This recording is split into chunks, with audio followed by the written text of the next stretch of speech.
और इन्होंने जो मेरे साथ बर्ताव कर दिया है, जो व्यवहार कर दिया है, पूरे भारत भूमि पर ऐसा कोई पुत्र नहीं कर पाएगा। पूरे भारत भूमि की बात मैं करता हूँ। छोटा बेटा आपका कहाँ है? छोटा बेटा हमारे भाई मथुरा में कमात रहा है। जब से हमका मारे तब से ही इहर उहर भिखड़त बाटे, कतहु यहीं रहे, कतहु रहे। पूरे भारत भूमि की बात मैं करता हूँ। इसने नाना प्रकार का लांछन छोटी बहू के साथ मुझे लगा करके मुझे जो है कहीं मुंह दिखाने योग्य नहीं रखा। अच्छा, वो मंदिर में रह रहे हैं ऐसा सुनने में आ रहा है, इसको लेकर के आप क्या कहेंगे? क्यों वो मंदिर में रह रहे हैं? काहे मंदिर में चले गए? भाई को भी आप निकाले हैं जो उनके साथ रह रहे हैं? अच्छा, काहे नहीं रहने दे रहे हैं? तो प्रधान जी, क्या ये सब मामला है जो आप आज इनके दरवाजे पर बैठे हैं? सारी चीज़ें आप देख रहे हैं, कहाँ तक सच्चाई है? नमस्कार, आप देख रहे हैं अपना सुल्तानपुर। दोस्तों, अभी मैं हूं जनपद जौनपुर, सुल्तानपुर के पड़ोसी ज़िला जनपद जौनपुर में। यहाँ पे तेज़ी के साथ वीडियो वायरल हो रही थी कि जिसमें ये बताया जा रहा था कि एक बेटे ने अपने बाप को घर से हटा दिया, यानी घर से निकाल दिया। वह वीडियो काफ़ी तेज़ी से वायरल हुई। उसी वीडियो को देखने के बाद हम तमाम लोग आज उस घर पे मौजूद हैं जिस घर पे बेटा रहता है। ऐसे में ये गांव है डिहिया। डिहिया वह गांव है जिस गांव में विनोद तिवारी रहते हैं। विनोद तिवारी के पिताजी ने यह सनसनीखेज आरोप लगाया था कि मेरे बेटे ने हम पति पत्नी को घर से मार पीट करके निकाल दिया है। मैं आपको बता दूं, आप देख सकते हैं कि यही विनोद तिवारी का घर है। ये विनोद तिवारी का ये पुराना घर है। आप समझ सकते हैं कि ये परिवार किस तरह से इस घर में रह रहा होगा। अब दैवीय आपदा के कारण वह घर बुरी तरह से जर्जर हो चुका है और इकलौता व्यक्ति इस परिवार में कमाने वाला था, वह शख्स था विनोद तिवारी। क्योंकि विनोद तिवारी उनकी संतानों में सबसे बड़े संतान थे। स्वाभाविक सी बात है, जो संतान सबसे बड़ा होता है, कमाई का जरिया सबसे पहले उसी का होता है, उसी की नैतिक जिम्मेदारी भी होती है। वही घर परिवार को चलाने का रास्ता दिखाता है। पीछे जो मेरे मकान बना हुआ है आप देख रहे होंगे, यह भी विनोद तिवारी की मेहनत की बदौलत ही बना है। इनके भाइयों का इसमें भी सहयोग रहा है। अब जो इनके ऊपर आरोप लगे हैं, उस आरोपों को हम साबित करने के लिए आज विनोद तिवारी के घर पे आए हैं। आइए, विनोद तिवारी भी हैं और ग्राम प्रधान भी हैं इस गांव के। हम ये जानने का प्रयास करेंगे कि जो इनके पिता ने जो है आरोप लगाए वो कहाँ तक सही है, कहाँ तक गलत है। भैया, आपके ऊपर एक आरोप लगा है, आपके माता पिता ने आरोप लगाया है कि आपने उन्हें घर से निकाल दिया है। जी भैया, हमारा नाम विनोद तिवारी है। अब ये सब जो भी आरोप लगा हुआ है सब झूठा आरोप है, ऐसी कोई बातें नहीं हैं। ये सब मनगढ़ंत बातें हैं। यह वीडियो हमने देखा, उसके बाद जो है इस पे जो है हमने फ़ोन किया कि भैया ऐसी बातें हैं, इसका जो है सच्चाई आप निकालिए। तो आप सब आए हुए हैं। और रही बात मकान की, मकान जो है हमारा जो है सामूहिक बना हुआ है और इसमें जो है बंटवारा हुआ था तो 2 कमरा हमको मिला हुआ है। पिताजी उसको नहीं माने हैं और इसके बाद नाना प्रकार का हमारे ऊपर आरोप लगाए हुए हैं, मुकदमा भी किए हैं, बच्चे को मरवाए पिटवाए भी हैं। जिसमें कि हम जो है 900 रुपये की महीने की नौकरी भी करते थे उस टाइम पे। 1995 से हम कामरत हैं और यहाँ काम किए। उसके बाद कुछ दिन बम्बई चले गए। बम्बई से काम करते थे, पैसा भेजते थे माता पिताजी को और 2 बहन की हमने शादी भी किया और मकान भी बनवाया। और 2020 हमारी दादी मर गई थी, हमने जो है उनका काम भी किया और ऐसी कोई बातें नहीं थी। वो लोग सब अपने वो मनगढ़ंत कहानी कर रहे हैं, फर्जी सब बातें हैं, ऐसी कोई बातें नहीं हैं। अच्छा, वो मंदिर में रह रहे हैं ऐसा सुनने में आ रहा है, इसको लेकर के आप क्या कहेंगे? क्यों वो मंदिर में रह रहे हैं? काहे मंदिर में चले गए? यह विवाद 14 मार्च 2023 के पहले जब मंदिर पर रहते थे तब भी हम इसका जो है विरोध किए थे कि पिताजी आपको मंदिर पर नहीं रहना है, लेकिन फिर भी हमारे पिताजी हमारी बात को माने नहीं। और मंदिर पे रहना आपको नागवार लगता था? आप नहीं चाहते थे कि मेरे पिता मंदिर पे जाकर रहें? जी, हमको बहुत बुरा लगता था और आज भी बुरा लगता है कि जो मंदिर पे ऐसी जो है बातें कर रहे हैं और वहाँ रह रहे हैं। उनके पास घर है, मकान है, परिवार है, लेकिन वो किसी के नहीं हुए। इनके चक्कर में खानदान, परिवार, नात बात, रिश्तेदार सबको हमको छोड़ना पड़ गया और आज ऐसी नौबत उनकी वजह से हुई है हमारे पिताजी। अच्छा, आप कितने भाई हैं? हम 2 भाई हैं। सबसे बड़े आप हैं? सबसे बड़े हम हैं। हमारा छोटा भाई हमसे 15 साल छोटा है। वो किसके साथ रहता है? वो माता पिताजी के साथ में रहते हैं। शादी हो गई उनकी? शादी हो गई, उनके पास भी 2 बच्चे हैं। तो वह माता पिता के साथ वो भी मंदिर पर रहते हैं? सब वहीं एक साथ में रहते हैं। तो माता पिता को जो आरोप लगाए हैं कि हमको निकाल दिए हैं, तो भाई को जो है, भाई को भी आप निकाले हैं जो उनके साथ रह रहे हैं? भाई को हमने कभी आज तक तू मैं हमारी कोई कुछ नहीं हुआ है किसी से। हमने कभी किसी को नहीं निकाला है, न ऐसी हमारी जो है मानसिकता थी, सोच भी ऐसी नहीं थी कभी। अच्छा, जो अभी हाथ में आप स्टाम्प पेपर लिए हैं, ये क्या दर्शाता है, क्या कह रहा है ये? यह पेपर यह कह रहा है कि ये हमारा जो मकान बना हुआ है, इसमें समझौता हुआ था, जिसमें 2 कमरा हमको मिला हुआ है और बाकी हम 3 हिस्सा इनको छोड़ दिए हैं। उसके बाद भी वो लोग हमको सुकून से नहीं रहने दे रहे हैं।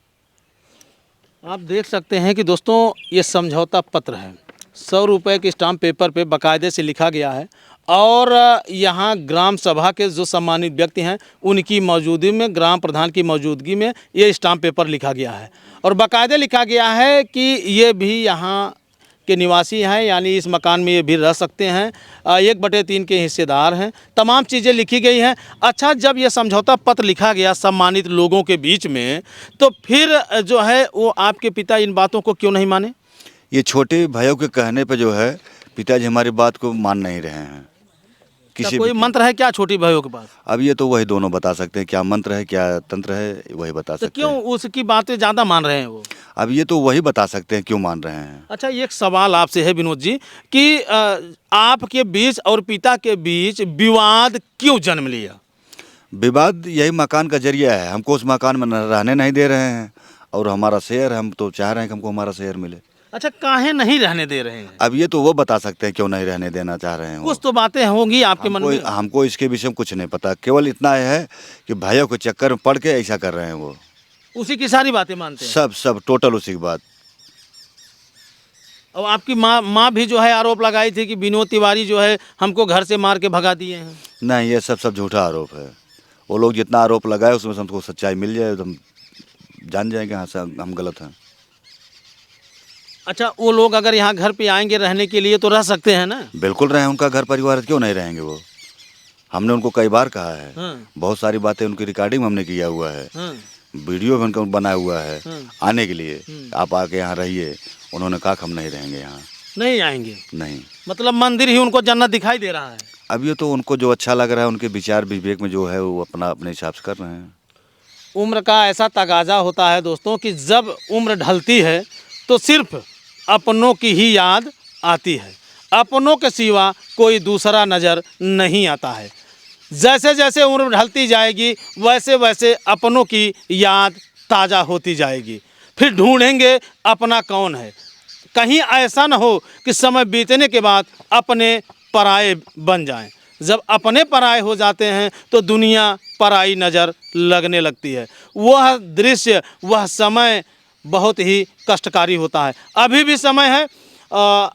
आप जाएंगे माता पिता को लेने के लिए? हमने कई बार गया भी था और कई बार फ़ोन से भी वार्तालाप किया, लेकिन उसका कोई फ़र्क उनके पास पड़ा नहीं। तब उनके पास हम क्या कहने के लिए जाएं? जब हमारी बात को मान नहीं रहे हैं, मानेंगे नहीं तो कह के कोई मतलब, कोई फ़ायदा भी नहीं है उसमें। कोई मतलब नहीं, कोई मतलब नहीं है। तो जैसा कि देखा दोस्तों, जैसे कहते हैं कि लोग आरोप लगाना बहुत सरल है, लेकिन आरोपों को सही साबित कर देना ये बहुत मुश्किल काम है। अब आप देख सकते हैं कि जिस तरह से आरोप लगाया गया, अब आज ग्राम प्रधान के साथ विनोद तिवारी बैठे हुए हैं और बड़े बेबाकी से अपनी बातों को रख रहे हैं। अगर ये निकाले होते तो कहीं न कहीं इनकी बातों में रुकावट ज़रूर आती, कहीं न कहीं किन किन बातों में फंसते ज़रूर। और मैं आपको बता दूं कि ग्राम प्रधान जो होता है, ग्राम सभा का जो मुखिया होता है, वह सारी बातें जानता है, समझता है। अब ये इनके दरवाजे पे बैठे हैं, इनसे भी हम जानने का प्रयास करते हैं। तो प्रधान जी, क्या नाम है आपका? हमारा नाम रमण शंकर त्रिपाठी है। अच्छा त्रिपाठी जी, जैसे क्या ये सब मामला है जो आप आज इनके दरवाजे पे बैठे हैं, सारी चीज़ें आप देख रहे हैं, कहाँ तक सच्चाई है? इनका जो मामला है, इनके परिवार का मामला है, और वो मामला जो है वो बड़ा टिपिकल इन लोगों ने बना दिया है। इनका न ज़मीन का मामला है, न पैसे का मामला है। मामला इनका एक छोटे से मकान का मामला है जी। उसमें छोटा भाई इनको हिस्सा नहीं दे रहा है और बड़ा भाई हिस्सा लेना चाहता है। छोटा भाई कह रहा है कि हमने उसको बनवाया है, बड़ा भाई कह रहा है कि ये सामूहिक पारिवारिक व्यवस्था में बना हुआ है। यही मामला है। अच्छा प्रधान जी, जैसे अगर मान लीजिए 2 संतानें हैं, जो बड़ी संतान होती है सबसे पहले कमाई का जरिया वही बनता है कि जो छोटा रहता है वह कमाई के जरिए बनता है? नहीं, कमाई की जरिया तो बड़ा ही संतान बनता है। सवाल इस बात का है, उसको मानने के लिए उनके पिता, उनके माता, उनके भाई तैयार नहीं है ना। तो ये जो आरोप लगा रहे हैं कि हमको बेटे ने ही हमको निकाल करके भगा दिया, आरोप नहीं लगा रहे हैं, उनके मन में इनके प्रति जो है कहीं से कटुता आ गई है, कहीं से घाव इन्होंने दिया है, कहीं से घाव उनको लगा है। उस घाव की मरहम पट्टी ये कर नहीं पाए अच्छे ढंग से, जिसमें एक बाप जो है अगर वो दुखी होगा, कोई बाप अपने पुत्र से दुखी होता है लेकिन क्षणभंगुर होता है, उस समय क्षण भर के लिए क्षणभंगुर समय होता है। बाप दुखी होता है लेकिन बाद में भूल जाता है, क्योंकि उसका पुत्र है, उसका खून है वो। लेकिन इन्होंने कोई टेंगारी, कोई घाव इनको दिया है, जो कि वो बहुत परेशान हैं, बहुत दुखी हैं, उनको तकलीफ़ है। इनको उनको मिलाना चाहिए, उनको लेना चाहिए, उनको बुलाना चाहिए, उनका सत्कार करना चाहिए, उनसे पूछे ना आखिर बात क्या है। हम भी तो आपके पुत्र हैं, कहीं से इनकी भी गलतियां हैं, अपनी गलती को सुधारें ना, अपनी गलती को सुधारें, अपनी गलती को सुधारें, तभी ना शांति आएगी परिवार में। कह तो रहे हैं विनोद जी कि मैं चाहता हूं कि हमारे माता पिता आए रहे, मैं कई बार उनसे फ़ोन भी किया, उनसे बात भी किया, उनको बुलाया भी, लेकिन वो नहीं आ रहे हैं। ये बताइए, कोई बाप अपना घर छोड़ के क्यों चला जाएगा? बहुत से बच्चे मारे हैं, गाली गलौज हुई है, तनख्वाह मांगा है बाप, नहीं दिए हैं, ये भी लांछन लगाए तो अपनी मेहरुआ कुल दे देत बा, हमें देते ही नहीं बा, अलगे कह देखा जाए देखा। तो कुछ बाप ऐसे भी हैं, तो लेकिन उनको कहीं घाव लगी है ना। इसको विनोद ने कभी सोचा उनका घाव कहाँ लगा है, दर्द कहाँ है? अगर उनकी दर्द की दवा ये नहीं कर पाए तो उनको तकलीफ़ है, और तकलीफ़ के नाते जो है वो एक अब छोटे बच्चे के साथ वो अपना व्यवस्था बनाए हुए हैं। तो यानी कि अब जो अगर सारे दारोमदार अब जो है छोटी बहू पे जा रहा है कि जो छोटी बहू कहती है वही कर रहे हैं। तब भी अगर राम दौड़ जी चाहें, अगर वो दिल से चाह लें, किसी की बात न सुने, न छोटी बहू न बड़ी बहू, न छोटा बेटा न बड़ा बेटा, वो खुद निर्णय लेने में सक्षम है। वो धार्मिक व्यक्ति हैं और पूजा पाठ करते हैं और रामायणी हैं, उनमें कोई दिक्कत कमी नहीं है, पागल नहीं है वो। लेकिन यह है कि पागलपंथी इनके बच्चों में आ गई है ना, ये दोनों पागल हो चुके हैं। अच्छा प्रधान जी, कभी आप इस परिवार को समझौता कराने के लिए आप आगे नहीं आए? हम 3-4 बार आए हैं। तो अभी थाने में एक बार FIR हो था, वहाँ मैंने राम दौड़ को भी बहुत डांटा था। उनको मैंने कहा था कि आप अपना घर बिगाड़ रहे हैं। इनकी माँ को मैंने कहा था कि आप जो है आग में घी मत डालिए। एक समझौता मैंने करवा दिया था। इनकी थोड़ी ज़मीन है, बाग है, ये बाग जो है हमके आप इसको बेच डालिए, 2 बिस्सा 3 बिस्सा है, बेच के जो पैसा हो मिले वो आप इनका मकान बनवा दीजिए। वो मान भी गए थे, हमके एक मकान बच्चे को दे दीजिए, इनका भी एक मकान जो है बनवा दीजिए, विवाद ख़त्म हो जाए आपका। तो तैयार हो गए थे, लेकिन उनकी औरत भी थाने में गई थी, वो वहीं तुरंत सब बिगाड़ दिया। और जो उनका छोटा भाई जो है वो कहा कि उसमें हमारा हिस्सा ना, बगिया में कुले ले ली है। बात बनी हुई बात बिगड़ गई थाने में, वो तैयार हो गए थे, चलिए ठीक है।